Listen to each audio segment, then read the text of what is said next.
Bucco, welcome to the show. Thanks for having me, boys. Cheers, salute, Rico, salute. Tony. This is very first guest. Very excited to be here, boys. Absolutely.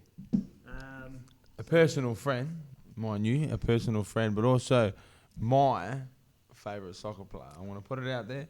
I'm not trying to diminish that he's my favourite. Not a huge soccer fan, but I love watching Nick Bucco. Great player. Honestly, mean that. You're a fucking gun. Appreciate it, man. Gun. Just want to get in there that he's my favourite fighter as well. Just all right, favourite fighter. So don't worry about that. Yeah, there we What go. the fuck am I? And my favourite media man. My favourite media man. That's just facts. Fantastic, facts. yeah. And just a shout out to the Spartans Coffee, everyone. I'm looking at that camera. He is improving out of sight every day, my man. Fucking Excellent. improving. Great brew, brother. Didn't even say good, just improving. I don't.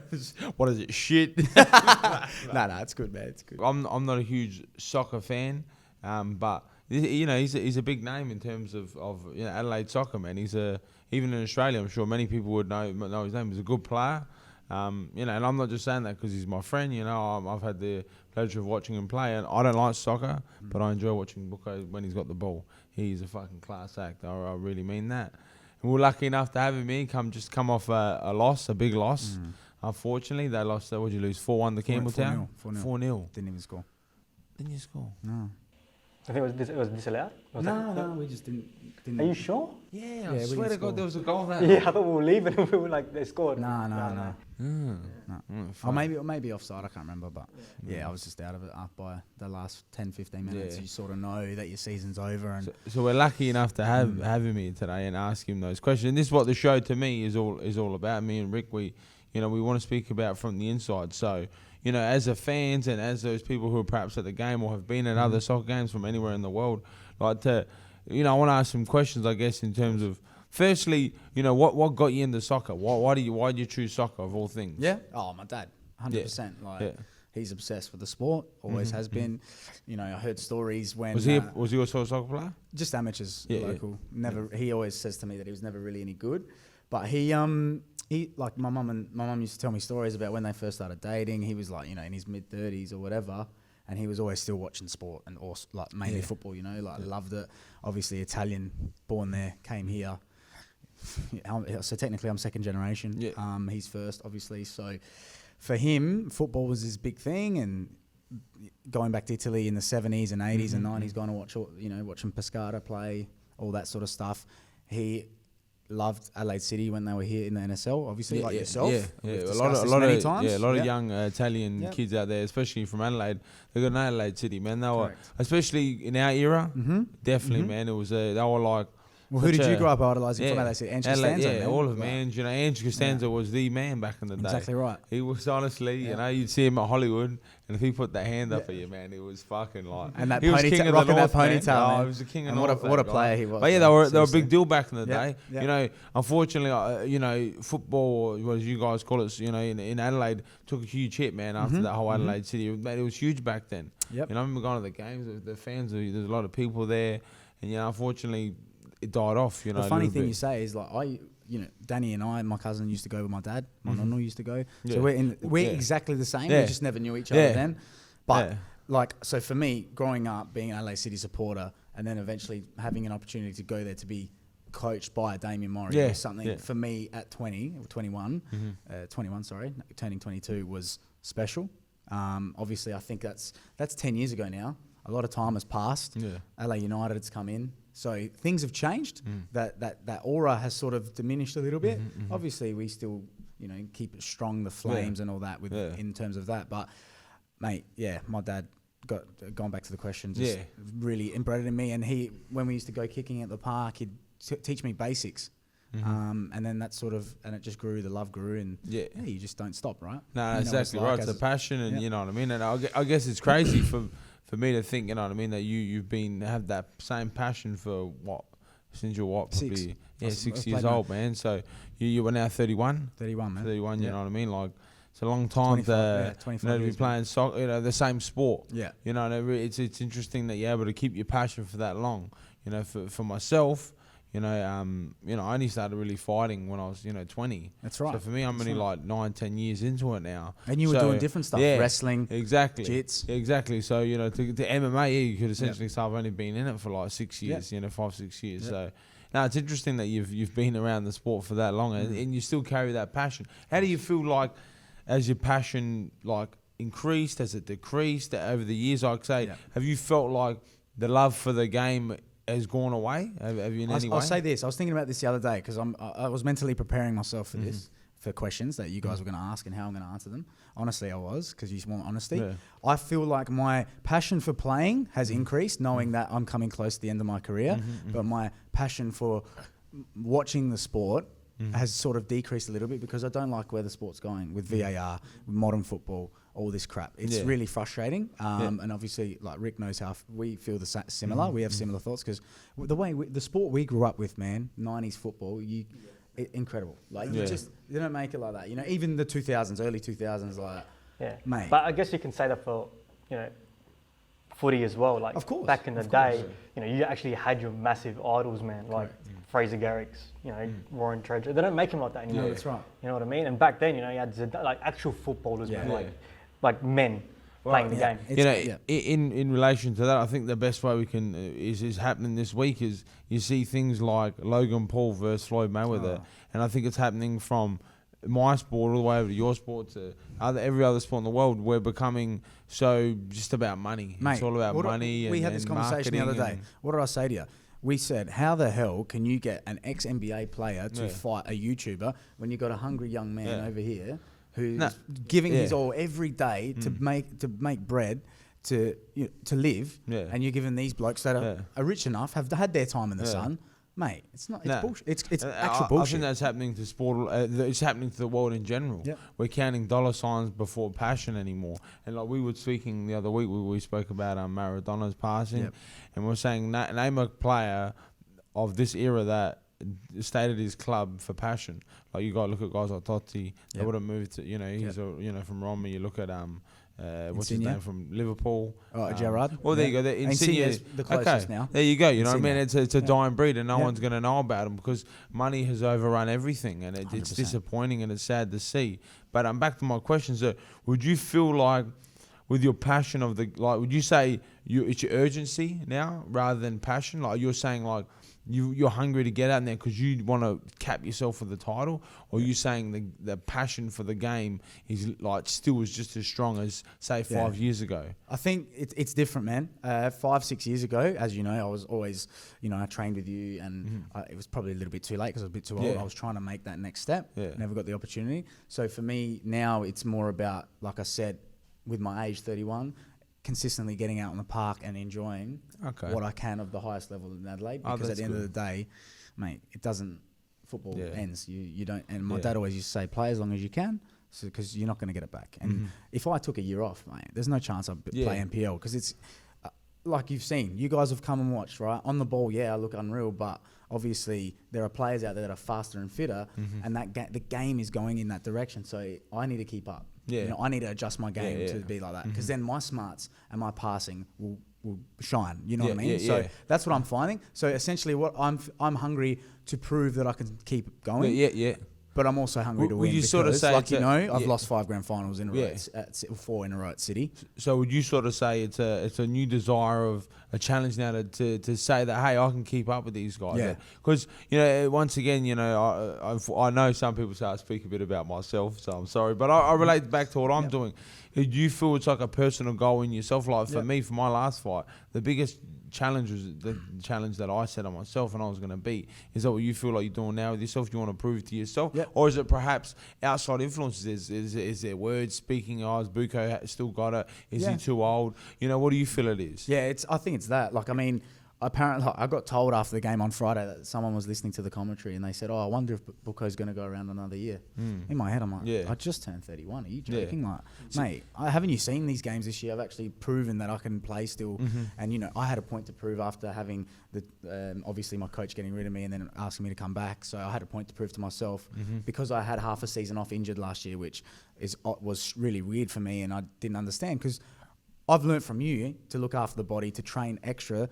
So I don't know whether I let myself down or it just happened. I don't know. But this year, I've tried to get on top of that, and I have. So I played 21 out of 22 games in the league, and then played finals. So I think it's always about proving your worth. Yeah. At the end of the day. When you hear comments like that, how does that make you feel? Like personally? It makes you feel average because you think, mate, do you take on board all of that stuff? Like, does that, is that something that you feel it gets to you? Like, definitely this year. This year, because one of the older senior committee members at the club last year, who isn't there anymore but was at the time, he didn't offer me my contract until a few months after proving my fitness, and I was like, mate, I've been at this club 8 years. Like, you think I'm gonna really screw around the club? Like, I've done everything right. I never, even sometimes never got opportunities to take this next step with a trial through Damien. He'd always keep us back. So I've been loyal still, and they still question it. Like, that makes me question what they're thinking, and it should be a two-way street, not a one-way street. So yeah, definitely, man. I personally think from the outside looking in, and once again, I'm not a huge into the soccer scene. Rick is, you know what I mean. But I think to me, you're one of the most loyal players that club's got.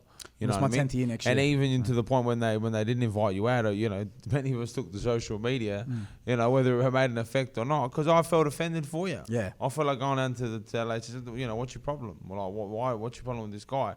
And that's the unfortunate thing I find with ball sports, which can be hard, is when it's a team environment, sometimes it comes down to who's liked the best, you know what I mean? And I feel like, some cases you have been disrespected, and yet you still stay there. Yeah. I personally would have told them to stick it out their ass years ago. Yeah. But you didn't, and you know what I mean. It's a disappointment that you haven't been, I guess, given more love for that. You know what I mean. Instead, I feel like I personally think you should be a captain. Yeah. And I think you're a great player, great leader.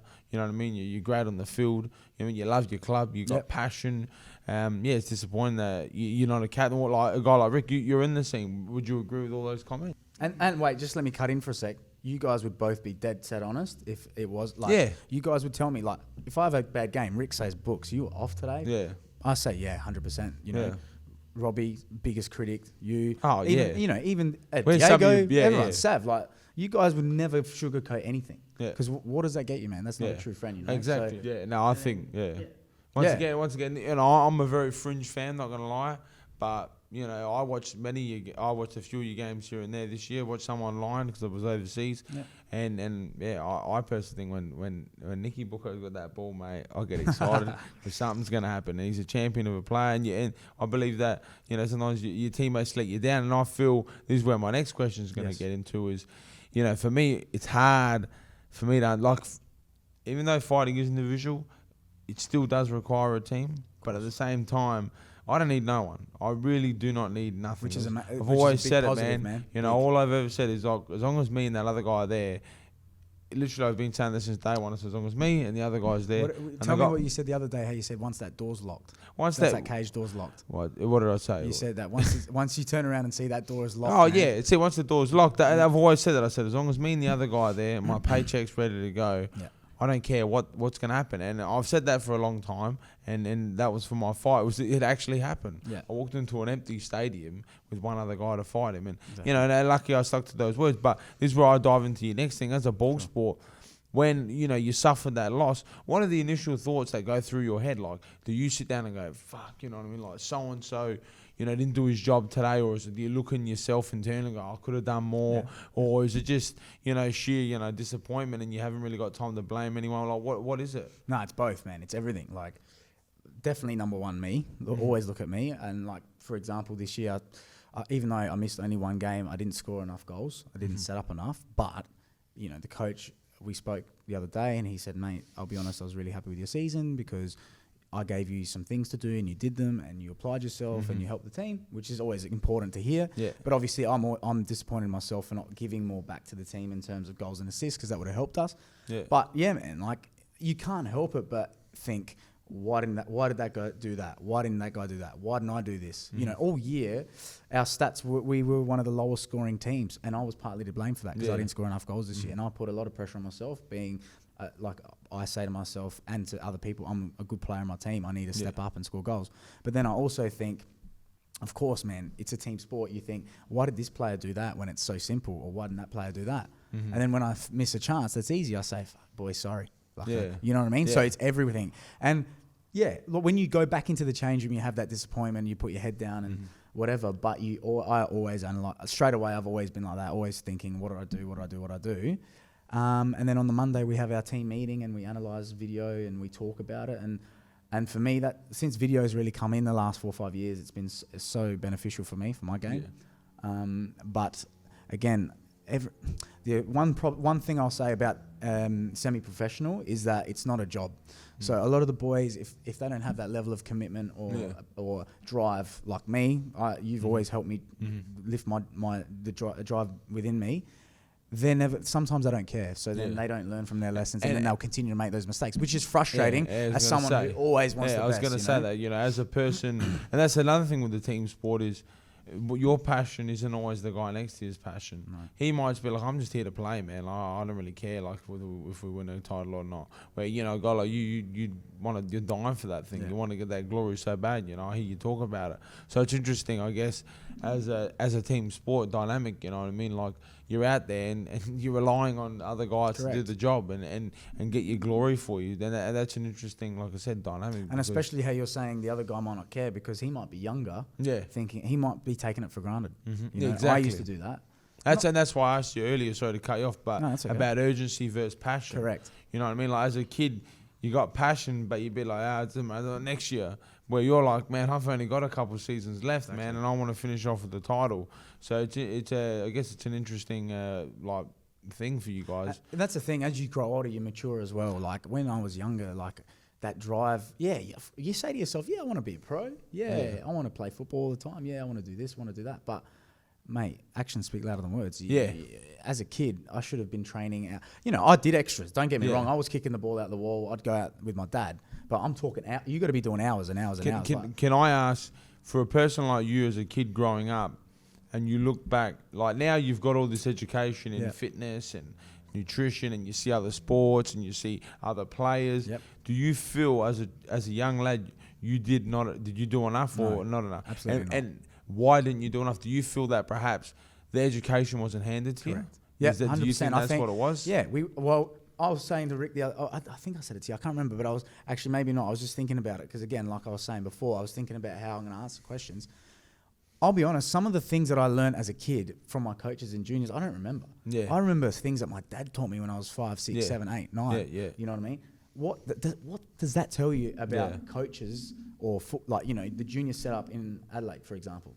It's not there. You know what I mean? So for me, it's not like Europe. It's not like South America where it's you make it or you die. You know what I mean? But they also have the people there that can teach people. Well, that was my sort of next thing I was going to lead into. Like you being of, you're not a billionaire, but you being of a kid comfortable. From a comfortable kid from Adelaide, eastern suburbs. Do you feel like you never had a I never got pushed, huh? You know what I mean? Like where we were talking the other day, like guys like Maradona and stuff, like essentially sometimes those guys have no choice. That's right. They better make it. Because if they don't make it, they're going back to nothing. Correct. And do you feel like that your environment can also create like the player that you are? Do you believe in that as well? Like, do you like sure. For fighters? Hey man, it's a fact. You know what I mean? Like some of those, they're fighting for a meal. They're gonna go knock someone out for it. Do you see the difference in players, say from a kid who comes from a comfortable life compared to a kid who doesn't? Have you ever noticed that difference in the players' hunger? I think we're noticing it now with our national team. We're not producing enough quality, are we? We're not. The A-League sort of just like very plateau, like it's plateaued a lot in terms of the level, the quality level, and also like, I went to a private school. I was surrounded with Italian boys who played junior football. Mm-hmm. So for me, that was a great environment because you have teammates there or you have opponents there. So you're very competitive. So you're always trying to be better because. For me, when I played on a Sunday, I wanted to go to school Monday and say, boys, I scored yesterday or, I played well or whatever. So that was important, but it's not enough because I'm at a private school where my parents are trying to send me to get a great education because, I'm not going to make it as a footballer. I'll go to uni, study, get a job. You know what I mean? Yeah, I feel That's it. The difference. I feel it's two things in that it's where you didn't have the education how to become a better player. You were only given like a textbook this big. Correct. You know, here you go, kick the ball against the wall. That's what the only thing. Juggle. You didn't know what, you know, the guys like Messi and Ronaldo, they were first hand. And, you know, it's interesting saying this because that's what I say a lot of times about myself as a fighter. I'm the first guy doing some of the stuff I'm doing. Like, I'm literally like flying around the world, and I'm one of the first guys, MMA fighters from Adelaide to do it. No one's telling me what I'm doing right and what I'm doing wrong. I'm sort of just going over and being like, well, I think this is what you do. Like, I once seen it in a video. So I think, A, that passion there, but B, do you feel like the mentality of where we come from is, you know, Bucco, don't worry about going overseas. You know what I mean? It's too hard. It's too far. Like, did you find that ever held you back as well? Like, the mentality of, you know what I'm saying? Like, you just said there, you were more told to go get an education and go to a 9 to 5 because, man, to make soccer, it's just too hard. Yeah. Did you find that held you back as a player? I think it held me back a little bit, but on a personal note, Tony, to be honest, I think my body also, I didn't develop like I was.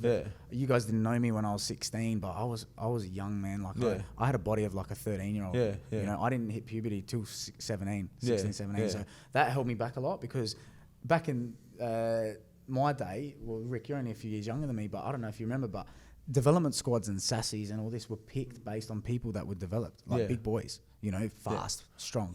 Technical players, unless you were exceptional or, you know, a little bit taller, never got picked. So I was always on the back foot. I was always playing catch up. So even I made my first team debut at 19, which when you think about it, that's old. You know what I mean? In the scheme of things. And that's because I wasn't physically ready for first team football because I'm playing up against men. And I'm breaking into a team, Blue Eagles team, that had some absolute gun players. And this, like the teams that I was playing in 10 years ago would absolutely destroy the teams of now because I've got men. I'm playing with bodies. I'm playing with ex-professionals, smarts, you know. Yes, there are ex-professionals in our league now, but it's different. It's not NSL. NSL, there were these men, these characters, these hard, like, because those guys were all semi-pros as NSL players. They weren't full-time professionals, you know. So they had to earn their money and play. And why do you think that? Why do you think that's changed? What do you think the change? I think everyone's too cushy, man. I think A-League players are overpaid. They don't train hard enough. I think, like, for example, man. So you're saying the A-League in general has just dropped such a standard that the NSL, you're saying the NSL standard was far better than the A-League. 100%. Man. It's crazy that, isn't it? Look how many NSL players played national team and how far they went. In 1993, their qualifier against Argentina against Maradona, they lost by 1 goal. Imagine our teams playing against South America. Australia's too comfortable, man. Yeah, it's interesting. That's the issue. That's why our Socceroos. Even if you bring it back to the local level, how many players in Adelaide were playing abroad back then? You know what I mean? Heaps, man. Today, I think is it one? Mobile? Yeah, Mobile and Nicholas in Denmark. And isn't that other kid Garuccio? Oh, no, he's back now. He's playing Melbourne. Oh, McGree's playing in Birmingham. Yeah. There you go. And Lockie Brook at Brentford. So back then you had John Aloisi, who was killing at Osasuna. Vidmar brothers. The Vidmar brothers. I just remember also back in the day, you'd turn on the TV and you'd have the sports channel and they'd always talk about Liverpool because of what I was about to say, Leighton Hewitt. That's how it was. And then they talk about Viduka. Yeah. And then also Tim Cahill was at Everton and he was doing a really good job. That was our golden generation. Yeah, you know what I mean? And I remember those days, you know what I mean? Like they were playing for real clubs. Like no offense to those boys you just rattled off. I don't know the teams. I've never heard those teams in my life. No, you're right. I feel like now it's players want to get to the A-League and like that's their ceiling. Is make it to the national level, man. And why, Rick? Why? Because they've got a comfortable wage, man. Yeah. Who is arguing with 120 grand to play football? Not me. I'd fucking take it. 100%. Yeah. And this is a big thing now. But wait, sorry. Let me just finish. I was going to say, but if I'm getting paid 120 grand a year to play A-League, I'm not training once a day, and I'm coming to you. I'm saying, Tony, get me fitter. Tony, get me 180k next year by making me work. Because why would I want to plateau in that league when I can keep building, you know? Yeah. That's my issue. I don't know if these boys are hungry enough. Do you feel like you developed this mentality now because you're coming to the end? Like, And I think also going overseas, when we were together, when you were living in Liverpool, when I was 25, turning 26, seeing what it's like and knowing the money that's out there at those levels. So for me, the wake-up call was, shit, man, I can go home, earn the same amount of money plus get a job, play in front of my dad and my friends and be happy. That's when I knew, you know what, I'm happy to go home. Like I gave it a shot. I'm not saying that I was as best prepared as I should have been. I should have been much better prepared. Should have gone But probably so a couple you're of years saying you earlier. were happy you didn't make it? You were happy? No, I'm not happy that I didn't make it. I was happy to come home. Yeah. Yeah. But So why is that? Why? How come? Because I knew what it is, Tony, is that when I was over there and I seen what it's like in terms of lower leagues and how hard, tough it is. Those guys are fighting hard. Yeah. Me, I'm like, I'm trying to get there, but then I thought, I'm going to be living like in a 1-bedroom place, grinding, when I could just go home and build my life. Nah, and You know what I mean? And no, I do understand what you mean, but I don't understand what you mean, because what I'm about to say to you is that's my favorite thing about what I do. Like, and that's what I say to a lot of people is, I can easily stay home with my dad. My dad does all my cooking, Yeah, of course, all my cleaning. But I fucking love when I got to fly half around the world. I sleep on a fucking shit ass mattress. I got to buy all my own food. I got to cook for myself.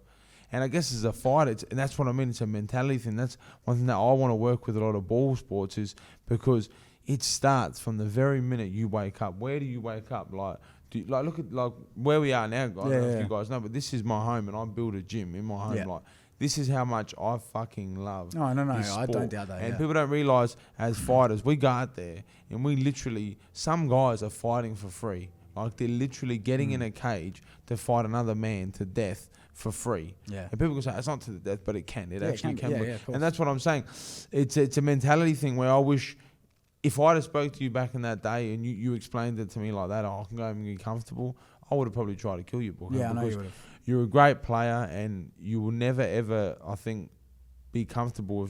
Imagine if you took that opportunity and you stayed in that passion. If I actually hadn't, to be honest, I never got it offered to me. Yeah. You know what I mean? Yeah. But that might have been because of the mentality, the actual thought of, man, do I even want to be here? Like, honestly, the first time I flew to Thailand and I got to meet some fighters from Brazil, some fighters from all over the world, and they were living in Thailand, and I was seeing the way they were living, and I was like, fuck, man, this is horrible. And I thought, this is what I need. Yeah. This is honestly, that was the first thought. I looked at them all and I thought, this is how I need to live. Like, how can I have become a world champion, you know, if I'm fighting a guy who literally lives in a sleeping bag on the floor? He's always going to be hungrier than me. It's simple. And that's when I literally took that mentality of, you see me, I'll try and get on any plane and go anywhere around the world and just train. And like, even when I lived in Liverpool, you know, I lived with my friend Lee, you know what I mean, as you guys know him. And, you know, he bought me a bed and he put on the floor a mattress and he goes, I'll get you a frame. I said, don't worry about the frame. Leave the mattress on the floor. And that's why I called the show From the Inside, because I really believe it's the passion that's in you that burns, man. And you know what I mean? And do you think in that attitude you had, you might have sold yourself a bit short?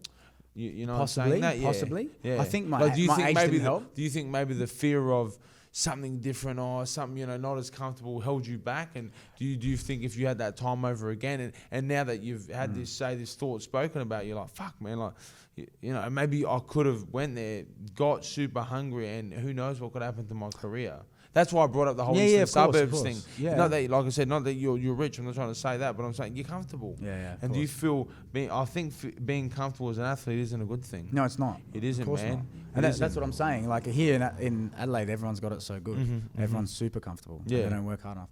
But for me, I think for me to go over there, that was like something. Obviously, it's not enough, but I think my age held me back a little bit because I was 25, turning 26. I didn't have any professional experience. So when I went to trial, actually, like my agent said, man, they were impressed with you, but they had another guy coming through who was 3-4 years younger than me, had been at like a championship club. So this guy's got an unbelievable resume, has been in the system for so long.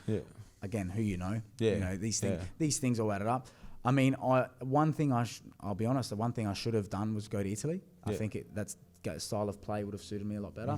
And I thought, maybe part of me couldn't really be asked going over there and given it a crack and doing things. But really, like, now I look back on it, I probably should have, because you know, now I want to like perfect my Italian. I want to go back to Italy and live. All right, guys, want to thank one of our sponsors, Fairfax Urban Street Wear. Shout out to those guys for hooking us up with some cool threads. So if you guys and girls want to look cool and you want to pick up, you got to head down to Fairfax and get all your latest trendy gear. So head in, guys, either on website or head into the store into Stephen's Place in the city, if I'm correct. The website will be below. In saying that, you've had a great career. You've went to Adelaide City, a premier club. We all grew up loving them. Yeah. And you get to be a star out there. And then, that's another thing I say to a lot of people, a lot of young kids. I'm like, look, I know you all watch these, Conor McGregor-like people, and I'm not sure about your sport, who those people are. And it's all great that everyone to speak who you're going to be the best. Yeah. But remember, there only can ever be one world champion, one championship team, one Liverpool, one Barcelona, one Lionel Messi. Unfortunately, we all can't be the greatest, So everyone out there is going to say they're the greatest, but it's about who's going to go out there and deliver it. Yeah, that's right. I just want to just really, this might sound like I'm hacking on your career, but you're not. You've had a great career, you know what I mean? And not all of us can reach the heights of championship level, Liverpool. Yeah, that's what I'm saying. Well, there was a stat that came out the other day, Rick. You might have seen it. There are how many thousands of kids that go through academies of Premier League teams. 0.01% play Premier League football. Mm-hmm. So if Arsenal had 1,000 kids, one would make it, essentially. No, in their academy. That's what my point is. That's my point. Like those guys who really are. That's why, once again, back to the point. So guys like these idiots like Logan Paul and whatnot, getting to fight a guy like Floyd Mayweather. Yeah. There is some young kid out there who's has been grinding for the last 20 years. And he's like, man, are you serious? Like, he gets a shot before me. That's right. Like, it's a big kick in the teeth. Because like you said, to me, it's a great fact of, how many people try to get to the glory. Yeah. And I like to hear some of those stories sometimes too. Like, man, even you to sit here and say, man, I tried out and I wasn't one of the guys that made it. I like those stories. I don't always want to hear the guy who made it. Yeah. I want to hear, why didn't you make it? You know what I mean? Like you said, it's age, timing, you had your own didn't train hard enough. Self-limitations. Yep. You didn't train hard enough, but also you didn't have access. Yeah. That's, I think, a big thing for you was you didn't have the access to the education. That's right, of training. And that's what I'm saying. With these academies in the UK, these academies these clubs spend millions of pounds on these academies. They are the best of the best education-wise, not only mentally but football-wise, education, both, because they're all linked. Yet only one player will make it out of 1,000. And that just shows you. It's ridiculous. But you got to remember that it's those players who are at the top, they're earning millions and millions of dollars. So you're talking that it's a job that everybody wants. Correct. It's a job that everybody wants, and that's why you need to, look at those kids. Like they're all at the academy, and you were just training 3 times a week, normal soccer team. 1 hour. I have this chat with a lot of young MMA guys. I was talking with a young guy today, Taylor, from my gym, and I was saying to him about diets and stuff. Because you got to remember, as an Australian, we are already so far behind the 8 ball. We don't have wrestling coaches. We just recently started getting MMA gyms. Recently, someone put a cage in. Right. You got to remember, guys in America, they've been wrestling from the age of 5. They've been doing MMA stuff since the age of 10. So I'm saying to these, and that's what I hope that any young soccer player looks back and goes, look, man, don't rest on being the best Adelaide player. You got to be the best in Australia. Not only the best in Australia, one of the best in the world. Because if you want to make that top, like you said, 0.01, man. Percent, man. Good luck, man, because you're already starting all the way back here. So it's an interesting thing, but I hope if anyone can pick up from this, for the soccer fans and MMA fans, it's passion, man. Yeah. Hopefully young kids who are hearing this, man, don't put any limitations on yourself, man. Go out there, strive, get better, and get that passion, man. And who knows what can happen. And sometimes you can't believe people that tell you can't do it. Exactly, man. Especially in our sport, it's team sport. Coaches come and go. They all have differing opinions. Well, I think that's a big thing with yourself is, I find that funny that I can walk away from a game and I was like, man, fucking Bucco played well today. Then they don't even put you in the best, and because it comes down to perspective. You know what I mean? Like, how did the coach view you? Yeah, that's how do you know if the guy even likes you? Exactly. You know exactly. I mean? You don't know what's going through their head. He could be like, fuck Bucco. I don't like him. He's a wanker. Yeah. But meanwhile, you're out there doing everything for him. Yeah. I'm not trying to say your coach is like that, but no, that's an example. It's hard. Like it's hard as a soccer player or any team sport that you literally relying on your coach to like you. Well, look at footy, man. Like you said, when you were a kid, man, like the how many haters. How many wogs were in footy? You and what? One more? Bro. 2? That's one thing that gets me about football. They always gone about racism. I was like, bro, I got called a monkey every day. No one ever fucking said anything about that. Bro, I got called every game. Someone called me a monkey, a wog. Yeah. I never said a word. I used to just laugh about it. Yeah. And then I hear these people complaining about racism. I'm like, like, fucking come on, man. seriously, either call them out in the car park after, or fucking just let it go. Yeah. You know what I mean? Say something back, their words, get over it. You know what I mean? And the thing, we grew up with that, man. Like, at our school, when we played a game or whatever, Wogs versus Dogs, like, you know, we all, you know what I mean? But it like, once gets perspective, you Yeah. know what I mean? We found the word wog to be funny, and then we turned it on them. Correct. And we started saying, we're wogs. Yeah. And then they couldn't use that word on us anymore. And I mean, without going too far into another topic, but you know what I mean? That's what I find with it's racing. all linked, man. But it's perspective, you know, it's how you see things. And like we were saying a minute ago, once ago, like you as a young 25-year-old, you're like, what do I care? I'll just go home to my family. Where if you're a 25-year-old, with nothing, you would have been like, nah, like, I'm not leaving this club until you fucking pick me. Yeah. And that's what I mean with back to that passion about. That's why I went out and sourced in Thailand and got myself to the worst possible place I can get to, because I knew that's what I needed to be the best player I could be. Fighter I could be. Because it was that passion. I felt like it was an inside desire that you can't, you know, find unless you literally go and find. It's like gold. You got to go find this thing. When you find it, you're like, okay, here it is. Like, you know what I mean? Like, this is how you do it. You just got to be like a sick animal every day, and you become barbaric. But no, it was cool to hear from I guess a ball player sort of point of view, how you guys see the sport and your passion. I think a lot of boys in South Australia would feel the same. Yeah, because they in Adelaide, what the mentality is. You hit 18, you finish school, you go to uni, you get a job, you get a wife. Yeah. Australia, this is what generally happens. And that's the dream. That's you the know dream, what I mean? right? So in Adelaide, I think a lot of boys that are playing NPL are so happy because they get paid to play a sport they love. They're putting food on their kids' table, keeping the wife happy, got a job, beautiful. Yeah. And I get it, man. I do. Yeah. Being in it, I get it. But again, like, everyone's different. That's why, that's why I think we're lacking in Australia, because everyone's so comfortable. Well, earlier on, that's another thing I was saying to you was like, do you feel like if gateways were more open, people were more open to you becoming Bucco, of course, man, go to Liverpool, try, man, you can make it. Yeah. Do you feel like that would have made you hungry and chase your dreams a bit more? Possibly, yeah, possibly. You know? Because I feel that happens to a lot of Australians. I think, here. yes, in Australian terms of kids, anything. Yeah, I think they get sucked into the mentality movies, a lot, anything. don't they? Yeah. You know what I mean? You want to be a movie star? Yeah, good luck. You get laughed at. Yeah, and I thought, because you're from Adelaide. Yeah, you know, and it's like, why not? You know what I mean? Why can't you play for Liverpool? Why can't a kid come from Adelaide? And what's the difference? Yeah, that's right. You know what I mean? You're from. You always hear that. You're just from Adelaide. It's man. Like, why can't I? And I think once again, it's a big thing is the environment, who you're around. Well, and that's the thing as well.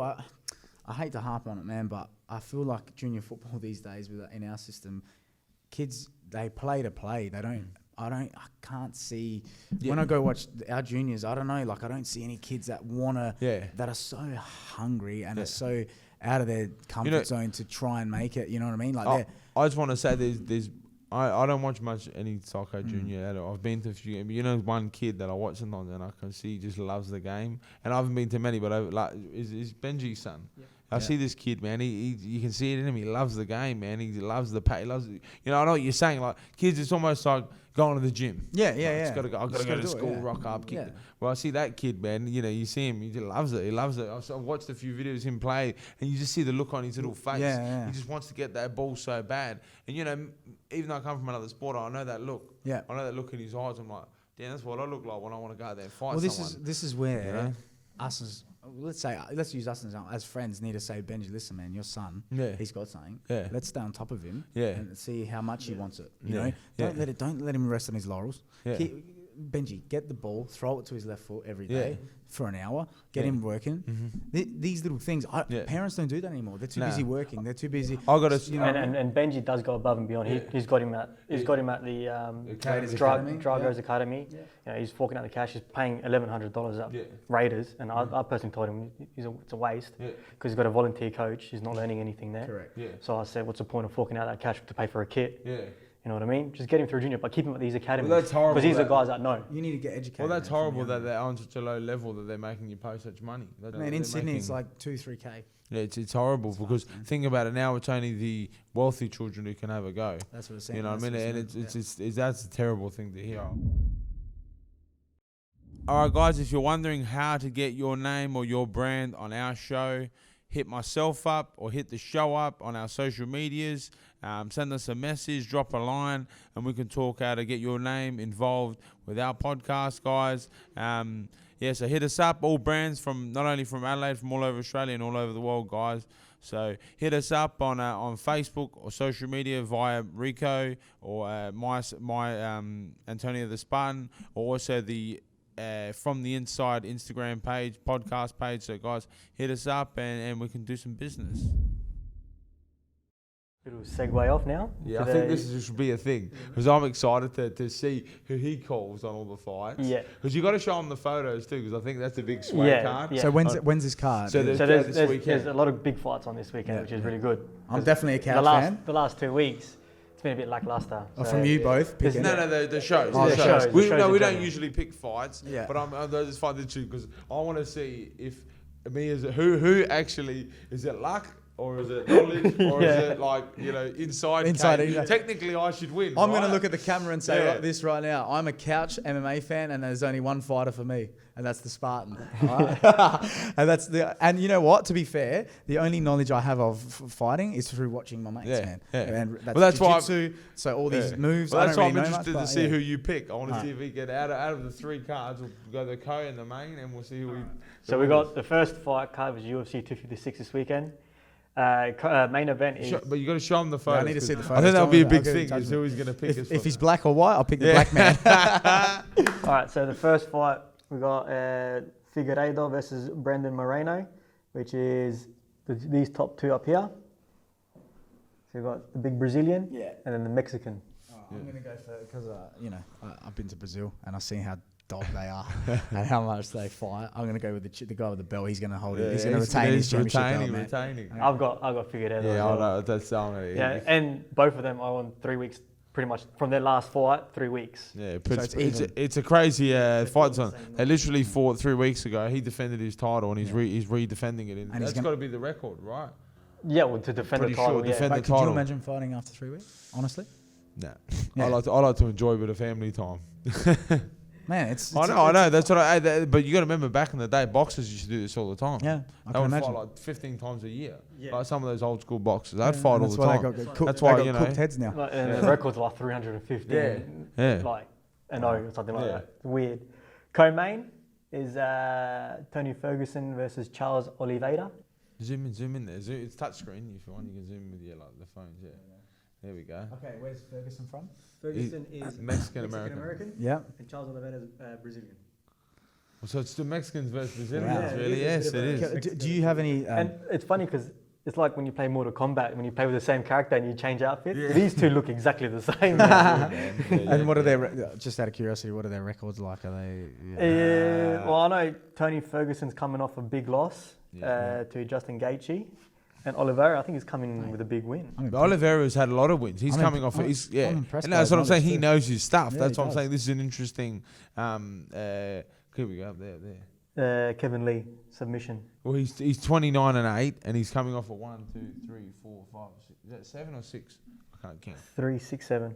7-fight win streak. Tony Ferguson just lost to Justin Gaethje, who's a very class act. But prior to that, hadn't lost in what, like. Isn't it like 5 years? Tony Ferguson hasn't lost in a very long time. This is tough, man, because this guy's got some momentum, some serious. Yeah, it's momentum. Yeah, and for me, it's a make or break for Tony Ferguson because that division is stacked, man. Yeah. Now you got what's the guy's name? Gaethje or Chandler, Michael Chandler. He's coming into the mix now. You got him in the mix. You got Khabib, is he retired? Is he not retired? Yeah. What's going on with him? Yeah. And then you got Conor McGregor now is back in the mix. Yeah. Is he fighting January? Dustin Poirier. Yeah, Dustin Poirier. I'm not sure when. January 5? No. A couple of weeks, isn't it? See, I told you. That's an arms right. How bad's that? McGregor's fighting. I knew McGregor's fighting. Because I follow him on Twitter. Yeah. Sad, man. Sad. No, but that's the sport. Man, I can't... Look, man, I'll be honest. And in saying that, he's a great martial artist. He really is. No, he is. And you can see it when he's fighting. He's a good martial artist, man. You got to give him respect. So, for me, I've got Tony Ferguson on this one. I think there's too much on the line for him. I'm giving Oliveira. I'm giving him, man. I'll go with Ferguson. Right? Yeah, and for me, for me, Oliveira's got to. I don't want to seem like I'm copying Tony. He won't Tony. finish Tony Ferguson. Tony Ferguson doesn't get finished. Yeah. He's going to have to take him to the ground, and I think Tony Ferguson's ground game's pretty good still. So I think it's going to be very hard for Oliveira to finish Ferguson. Well, there we go. You got Ferguson. Yeah. You got Ferguson. I went Oliveira. I'm going to go him. I think his momentum, and I just think he's. I love that. He's hungry because he's been disrespected for too long. They won't give him that title shot, and I feel like he's going to take that into. Yeah, this fight. in saying that again, it's a stacked division. So it's no, going to be. Agreed. But come on, man. He's been kicking ass for a while, man, and he doesn't get any love, man. He gets no love. So I personally think he's going to get the job done. Even though Tony Ferguson is a gun, I do like him. He's cool. He's a bit of a mental case. Yeah, he's crazy. Yeah, 24th of January is Poirier McGregor. Yeah. Bellator 254. Yeah, the main event is 2 goals. I don't know either. It's McFarlane versus Velasquez. I don't know. Let's have a look. Let's see who's hotter. Is that possible? Yeah, these 2. Oh, yeah, that's the Hawaiian girl. Yeah. She's definitely. I'm going Velasquez, just because of the last name. I'm gonna go McFarlane because she's hot. She's the hotter. I'm gonna go with McFarlane because I. All right, so that's the first one Can I again. say that? Yeah, anything goes. You can say whatever you want on this show. I'll say it to her from the inside. What's happening on the inside of you right now? You got Magomed. Don't worry about the co-main event. We're going to call, but everyone's going to know this one. We'll call this one Linton Vassell versus Ronnie Marks. I got Linton Vassell first round. Let me think. Vassell. Yeah, go Linton. I just want a big shout out to Linton Vassell. He's a big brother of mine. Love the guy. All of Australia, man. We're pumped to watch you smash some heads in, bro. It's been a year. It's been over a year since he last fought. Yeah, I want to meet him. Big win in Israel. Yeah. But again, it's been a year. And it's also another man that's been disrespected by Bellator, getting no love. The man's putting bodies on his resume, and he ain't getting no love. What's his record at the moment? I just saw it. I think in the last 2 years he's at 2-3. So I think now he's at 19-8. 19-8. But within the last year, I think he's 2 wins, 3 losses. Yeah, but he's fought a lot of big names. He's fought what's his name? The guy from UFC, heavyweight champion. Ryan Bader. It's a gun. He lost to him, lost to Phil Davis. Another gun. Yep. Some big names. Heard a lot about Linton. Yeah, he's Can't a wait to champion. meet him, man. So Can't we're wait to excited, meet him. Linton. You're going to get that W, brother. Cool. One championship this weekend. So we got, we spoke about but the main and the co-main event book, these are kickboxing fights. Now, I'm not sure if that makes any difference to your pick. These are kickboxing, not MMA. Yeah. I do know the difference, everyone. Yeah. No, I'm not that bad, you know. So the main event, we've got Taiki Naito versus Jonathan Haggerty. I've got Haggerty all day long. This is a fight. This is a brilliant fight. Is that on a Sunday? No, this is Friday night. Are you going to watch Friday it? night. No, look, it's on late. I might start for this because this is a fight that literally I'm very excited. I actually can't wait to see this. I'm a massive fan of Jonathan Haggerty and an even bigger fan of, can't say his name, he's from Japan. Rico, give me the name. Taiki Naito. That's my guy, Rico. That's why we pay him the big dollars. I can't read, but yeah, that Taiki Naito, man, he has some power, man. I've seen him hitting the pads. We fought on the same card in Jakarta, and I seen him hitting the pads, and I was like, damn, lucky I'm not fighting that guy. No, but he's a gun. He's sharp. He's fast. So I'm going to tip him the jab because I love jabs. But Jonathan, don't be surprised if Haggerty wins. He's you know what he's like? He's like you as a soccer player. It's class, all classes. But so was he, man. He's a good fighter. Haggerty went like toe to toe with Rodtang, and like 2 of the guys are at the top, man. Yeah. For me, it's Rodtang, Petrosian. Those 2 are like the top. Yeah. And Haggerty went there, man. And you went did you go the distance with him? No, first time the distance, second time he lost. Yeah.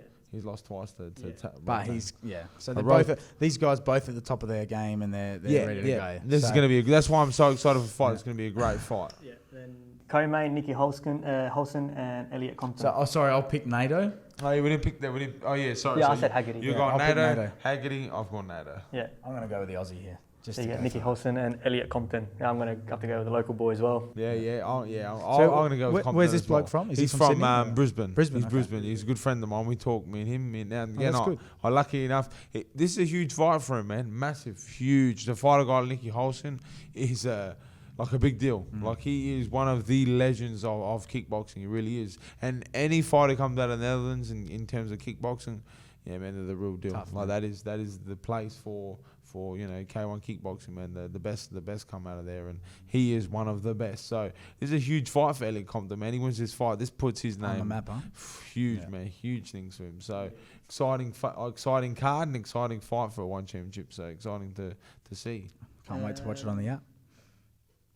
this fight is happening next Wednesday, so we went. Our next episode will air after their fight, so we might as well just call it now. Yeah, let's call it now.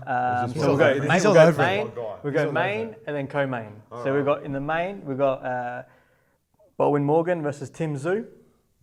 Wow, look at that record for Morgan, 21-1 tie. Yeah, so I personally thought this was going to be another blowover fight for Tim Tszyu, but actually looking at this guy's record, I don't know who he's fought now. Again, boxing records are made up. I'm diving into it. It looks like it's going to be a bit of a tough fight for Tim Tszyu. It's only showing 4 fights. Yeah, so again, for me, I reckon the way these boxing shows go, it goes in favour of the main guy. So again, I'm gonna have to tip Tim Tszyu on this one. I'll tip Tim Tszyu because I know that he's good. Yeah, I actually watched this. And we actually got to see him fight before Tony's fight. It was one of the first. It was his debut. He fought when he I'm not sure. No, Danny Green. I don't think it was his debut. I think it might have been his. He might have at least had a couple of fights by then, but I'm not sure. Yeah. Let's have a look at this guy's record. Who he's fought. There you go. He's fought blokes who were 6 and 35. And Jesus. Again, so yeah. I mean, he hasn't had the hardest run. Let's say that. But Tim Tszyu, look, I personally think I was a bit sceptical on Tim Tszyu. I'm not gonna lie, but after his last fight, I really think he's the real deal. This kid, it's still got to go to the world scene and do it to have an effect there. But I personally think Tim Tszyu the real deal. Well, the way he handled Horn was all class. So I think he wins this fight. And then the co-main, which is the big one we've been talking about the last couple of weeks. We've got Mark Hunt versus Paul Gallen, the ex-NRL. Oh my God, this Are is my you joking? guy. This is the fight that stops every idiot who wants to get in the ring after. These ball players who think they can come over to fighting. Mark Hunt is going to crush this guy's head. And let me just say this, Paul Gallen is a tough dude. He's 9-0, by the way. Bro, he's a beast. Yeah, he's a big beast guy, of a man, and he is the best boxer that any ball sport's ever going to produce. Yeah. This guy... Better than Mundine? Well, no, Mundine, sorry. Yeah, ball player who went Sonny boxing... Sonny Bill. Sonny Bill got beat up, and do you ever see that when he gets beat up at the press conference? It was from Chisora, and who did he get beat up by? Some black guy, I can't remember. He got busted up. That was Sonny Bill, no fighter. But Paul Gallen, he's a tough guy, man. But I'm telling you now, Mark Hunt is, man. When can we watch that? Can we watch that? It's Wednesday night. That's on main event. Next week. We'll find a stream. Yeah, we might have to do. We should all. We should watch it together. We'll be Mark sure Hunt's to buy my the tip, link. by the way. Yeah, Mark Hunt. I want to watch this. Maybe we'll have to watch it and then get the reactions back. That'll be fun. Hopefully we can get Linton on the next episode. Talk about his fight. Yeah, if not the next, we can hopefully get him on in the future just to talk about his fight. Bro, that'd be sick if you got him cool, yeah. phone. That'd be sick. Then we've got one last fight. Anthony Joshua and Pulev. Now, Joshua this last week has been criticised a lot. He tried to get Tyson Fury to go into his own management and all of that. Did you see that quote? So that was beautiful. Is Anthony Joshua selling himself out hard? Or? He's been he's been dodging Tyson Fury since. I don't think they'll ever fight, just because I think Joshua's got too much to lose. Yeah. And Tyson Fury just absolutely destroy him. He's a businessman. So I think Joshua is. What he does is take care of his own brand. Yeah, and he markets well because I've seen his Instagram. I've seen things that he's done. He looks wild. That's it, and it relates back to one of the big. That was a big vocal point this week in that Logan Paul Tyson. Floyd Mayweather fight. That's what's happening. Like I said earlier about with sports, is they're becoming businesses, and you're seeing a guy like Tyson Fury. He's a dying breed of literally, I'm a fighter. Yeah. Unfortunately, you idiots in the media, you let him get all the way to the top, and now he's at the top. Everyone's watching him, and now Anthony Joshua's exposed because you got a guy calling him out saying, "I don't care about your money. Come and fight me, you pussy," and it's exposing him. And that's I wish the media would rather than pump up the Logan Paul. Floyd Mayweather fight, laugh at it. It's an embarrassment to the sport. They shouldn't even be spoken about. It's embarrassing. I hope Joshua does win. Because, no. I know Pulev is 28-1, but I want Joshua to win because now it will apply more pressure on him to fight Fury or Deontay Wilder. Yeah. But until then, I mean, this guy what's his record now? Joshua 23-1. He lost against the Mexican. Yeah, When was that? Andy Ruiz. Was that last year? I think it was last year. Yeah, it's probably last year. He got stopped in the 7th round. Yeah. So, I think I hope Joshua does win, because then it's going to put a lot of pressure on him, not only by the media, but a lot of fans are going to start calling him out for his bullshit. Yeah. And I think if he doesn't do anything after this fight, a lot of people are going to start jumping off his bandwagon. Yeah. Because I think now it's just like you can't hide for too long. Yeah, that's it. Yeah. And in boxing, people just want to see the big fights, not these guys just fighting. Yeah. Exactly. Yeah, 100%. So you're going for Joshua? I'll go for Joshua. And again, it's in England, so I personally think Joshua wins that fight. And in a sense, I never hope for a fighter to win or lose. Let me openly say that. May you get what you deserve. But in a way, I sort of do hope this guy wins, because I want to see him fight Tyson Fury. I'd love to see that fight. Because Fury, pardon my ignorance here, but he fought who was that? He was always fighting that same guy, and then he always beat him. Who did he fight a couple of years ago? Who did he fight? I don't know. Who's been his last fight? Deontay Wilder was the one where he got knocked down and then he came back. No, you're talking about Fury? Yeah. So Fury fought Wilder twice in a row. No, so Wilder twice. And he said, it was the first one was a draw, so they had to fight again. But he was going on to win it. If he didn't get dropped, Tyson Fury would have won. Well, from all reports, he had won the fight anyway. A lot of people say there shouldn't have been a draw. He won the fight. Yeah. But that's boxing. And then the second one, absolutely outclassed. I destroyed him. Destroyed him. And now Deontay Wilder's just made a fool of himself with every excuse under the sun. Not to fight him again. His walkout suit was too heavy. He alleges that the guy had stuff in his gloves. He alleges that his hand wasn't in the glove. He's come out with some crazy accusations. So there's only one way for him to prove. Who that? Wilder? Deontay Wilder, yeah. Yeah, he's got to get back in there. A third time then. That's the thing. I don't think he deserves a third time. Yeah. And then the last news, UFC is going to cut something to 80 fighters, or I think it was. Yeah. And then, the one that hurts me is your Romero. Yeah, no, that hurts a lot of people. How many fighters were on the list now?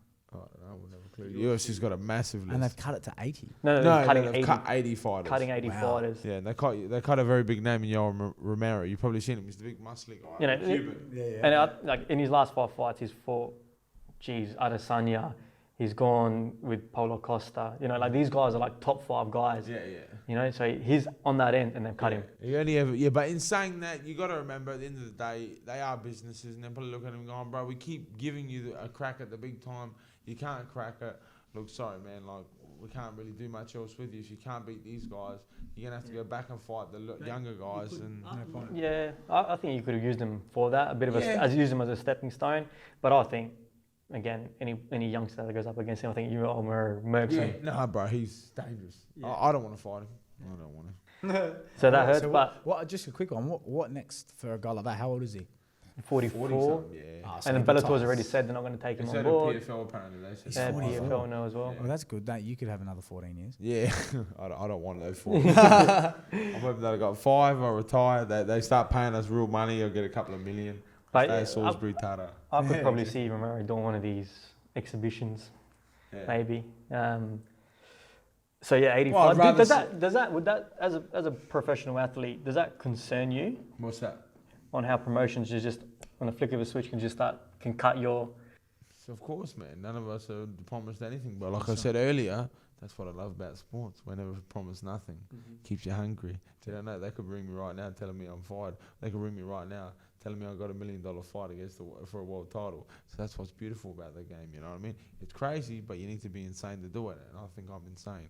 So anyway, I think you are too. But I love you. Other than that, that's pretty much it from the fight world. Need to wrap it up. Yeah, we might as well. Thanks, Books, for having us, or thanks for coming on. Thanks for having me. Yeah, no, thank you, man. Rick, it was a good. It was interesting to hear your from another ball sport, and hearing about your career and stuff. And thoroughly enjoyed the chat. Can't wait to see your 300th game. That's going to be massive. I can't wait to watch that. That'll be fun. We'll get out there and watch our boy, the champ. Hopefully, I'll be here. If not, I'll watch it online. That's for sure. I definitely won't miss it. But yeah, thanks for coming on, man. And hey, we're starting from the grassroots. That's it. So all our listeners out there, if you like it, follow us, share us. Only if you like it. If you don't like it, tell us to get bent. I don't really care. I'll just thanks for having me. Thanks for the thought of having me on. I loved it. I love having a chat, and hope I was entertaining for people listening and people watching. Mate, I must admit, I just want to say, like, I've learned so much from you, Tony, even though you're a year younger than me. It's like the people that you're around, you learn so much off. Rick too. Rick's just the work that you do, man, and the effort that you put into your job is fantastic. And there's no one better out there, to be honest, at what you do. So keep going, man. Because you know, a lot of people. I just say this: not only just sport, but what about Rick? Passion. Photography, videography, filming. People would look at this guy and go, "Mate, get a real job." Laugh at him. But you know what, man? He's the best. He makes me look cool. He makes me look super cool. Man. He does, going, man. He makes me look really cool. The videos, the pictures, they're all from him, man. He makes me look cool, man. I'm not gonna lie. That's it, bro. I mean, I am pretty cool, but he does an even better job. So that's passion, and that's one thing I want to talk about. This is what the big thing about this show was. What drives us? You know, he's got his passion. He's in a different field. You're in a different field. That's right. I'm in a different field. We're all different, but we've all got a passion, and we all love what we do. So now, thanks for coming on, Bucco, and I guess we'll wrap it up there, right? Cool. Thanks, guys. Thanks, everyone.